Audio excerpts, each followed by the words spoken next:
Hello again, Mrs. Thompson here, and today we're talking about word equations. Okay, so you're going to learn that you're going to take a word equation, turn it into a skeleton equation, and that's what we've been using to balance, and then we finally have the balanced equation.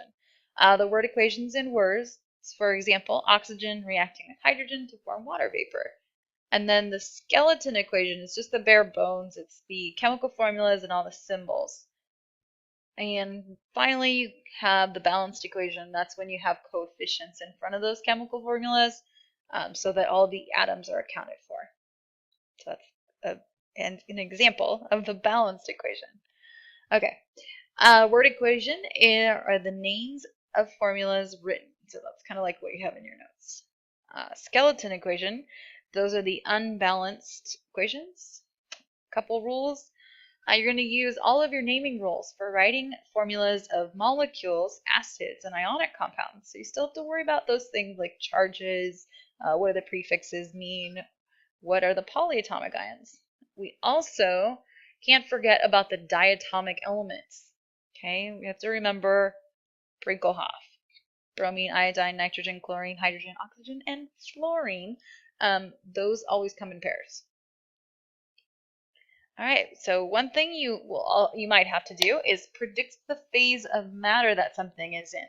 So a couple of things.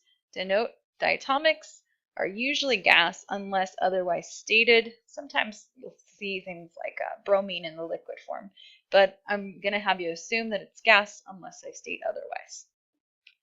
Water is usually liquid unless they tell you something like it turns into steam, maybe even ice. I doubt that.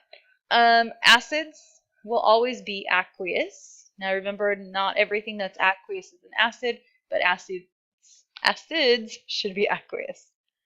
All right, solutions just means dissolved in water. So anything can be a solution, like an acid, a base, an ionic compound. Even sugar can make an aqueous solution. Metals are usually, these are the ones that are not in a compound, so not like sodium chloride. I'm talking about just the single element sodium or iron or copper. Those are going to be solids. So most of those are solids, maybe mercury, liquid, but really all your metals are pretty much solids. And then if it states that a precipitate forms, you should know that a precipitate means that a solid has formed. Remember, it's like rain, it settles out of the solution and forms solid. All right, other terminology here. The word decomposes just means to break down. And so you have an arrow. It's just like produces. Vapor is another word for gas. Oh, I thought that was there was more. No? Okay. So let's try the first one. Hydrogen reacts with nitrogen to produce ammonia gas. Okay, hydrogen. Notice I wrote H2. I did that because hydrogen is one of those diatomic elements in Brinkelhoff. So you got to remember that it's H2. Also, those diatomic elements are gases. So I'm stating what it is and the symbol. Reacts with, well, that's going to be a plus sign. Nitrogen. Okay, we've got a single element here. Is that part of Brinkelhoff? Yes, it is. So it's going to be N2. And we're going to assume that it's a gas. To produce, now that would be represented by an arrow. And ammonia gas, that's one of the three common names that I asked you to memorize. Ammonia is NH3, and it tells you it's a gas, so I put gas next to it. This is my word equation turned into the skeleton equation, and then we just have to balance it. So I'm counting up the hydrogens and the nitrogens on each side. I've got 2 hydrogens on the left and 3 on the right. So looks like this. Oops. So I got to figure out something that I can get 2 and 3 to go into. Both will go into 6. So if I place a 3 in front of that hydrogen and a 2 in front of this one, that makes 6 for each. So that would be 6 hydrogens here and 6 hydrogens there. I've also changed the number of nitrogens on the right side, so that's going to be 2. Okay, and I balanced it. So I went from word to skeleton to balanced. That's what you have to do. All right, next one. Solid barium chlorate decomposes into solid barium chloride and oxygen. Okay, barium chlorate. Barium is a metal. Chlorate is a polyatomic ion. So when you have a metal plus a polyatomic ion, you're going to need charges because that's an ionic compound overall.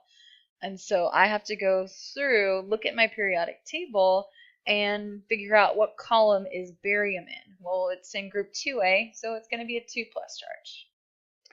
Chlorate, I have memorized. If not, look at your chart. It's ClO3 with a 1- charge. So then I have to make the formula from that. Let's see, is that my next step? Yeah. Okay, so that means in order to balance out that 2+ charge, I needed 2 chlorates.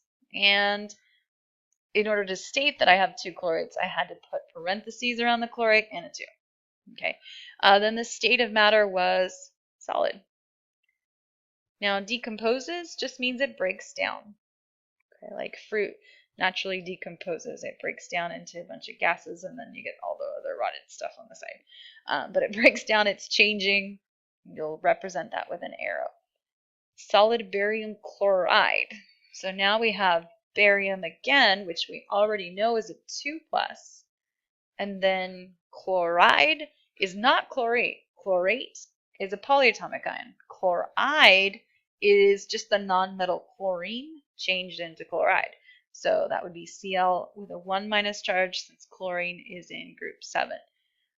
Notice that I'm putting just these, like my work in red above where I have my final reaction. And you should be doing that every time. Take your time with these. Make sure you go through, figure out their charges, balance the charges, and then make the formulas below.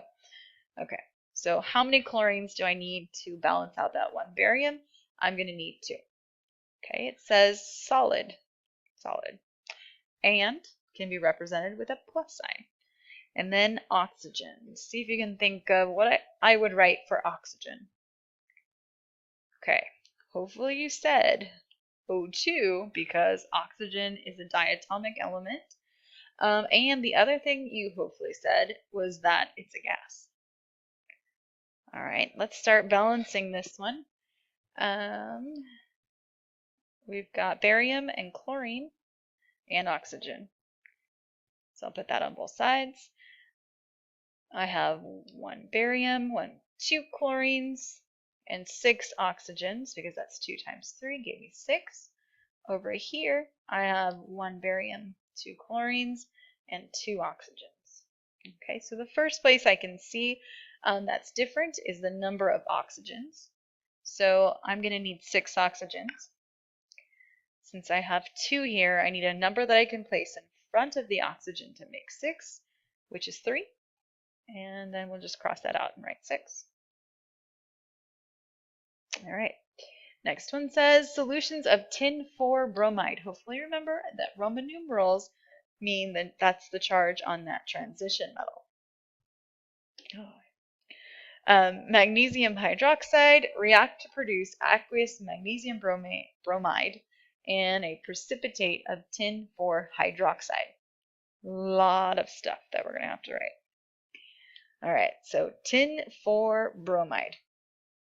Tin 4 means tin with a 4+ charge. You should look at your periodic table. Tin is Sn. Please do not put Ti or T. Tin is Sn. Bromine is in group 7A. It's a 1- charge. That's where bromide came from. And so how many bromines do I need for that one? Tin. I'm going to need 4. Here's a tricky part. It says solutions of. Solutions means that it's dissolved in water. Okay, that the ions are floating around in water. And so the only thing that means floating around in water is aqueous, AQ. All right, so then and magnesium. So and is a plus sign. Magnesium hydroxide. So we need the charges. We've got a metal and a poly again. Or the first one was a metal and a non-metal. We have a metal and a polyatomic ion. We have magnesium, which is a 2+, hydroxide, which is a 1-. We're going to put those two together. Looks like we're going to need 2 hydroxides for every 1 magnesium. And we need parentheses around the hydroxide, don't forget that. And then it is still part of the fact that it says solutions of blank and blank. Solutions of tin bromide and magnesium hydroxide. So both of those solutions means that that is also aqueous. Okay, react to produce. That just means put an arrow. Aqueous magnesium bromide. Okay, so we need to figure out the formula for magnesium bromide and put aqueous after it. So magnesium is a 2+, because it's in group 2A. Bromide is group 7A, so it's a 1-. We'll need 2 bromines for every 1 magnesium, and it says it's aqueous. Okay. And a precipitate of tin 4-hydroxide. So now I again have my metal plus my poly. I have tin 4, which means tin 4+. I have hydroxide, and so we're going to add 4 hydroxides for every 1 tin. I put the 4 on the outside of the parentheses. And precipitate. Precipitate means that it's no longer dissolved in water. It's now formed a solid. So we write an S next to it. Okay, and I'll quickly balance this one. I have tin, bromine, magnesium, and hydroxide. Over here, I'm going to have the same elements. Okay, for tin, there's 1, bromine 4, magnesium 1, and hydroxide 2.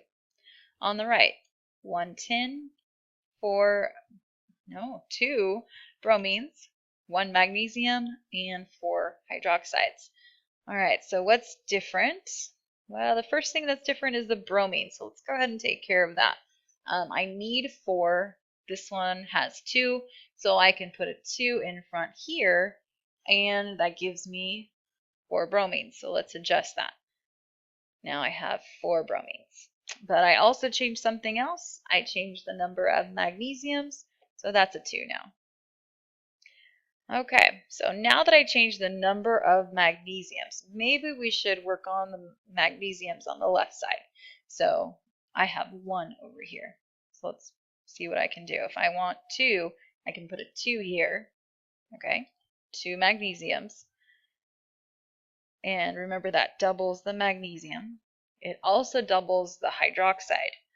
So the hydroxide is going to be the coefficient here times this subscript here too. Since it's in parentheses, it applies to the hydroxide altogether.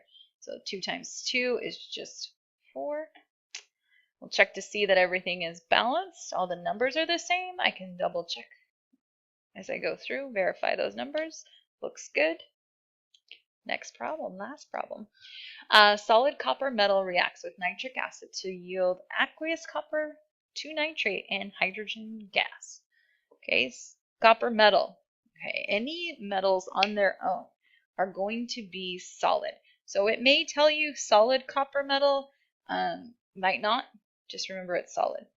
Also, the formula just has 1 of them. So all your metals like zinc, copper, aluminum, if it's all by itself, it's just that element symbol, no subscripts, nothing.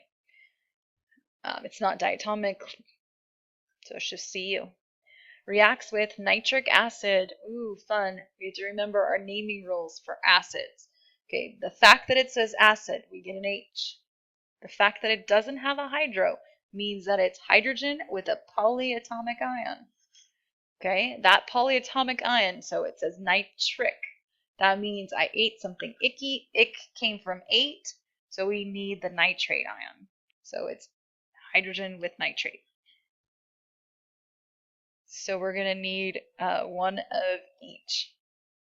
Okay, and then like I said before, your acids should be aqueous. So there's our state symbol for that one.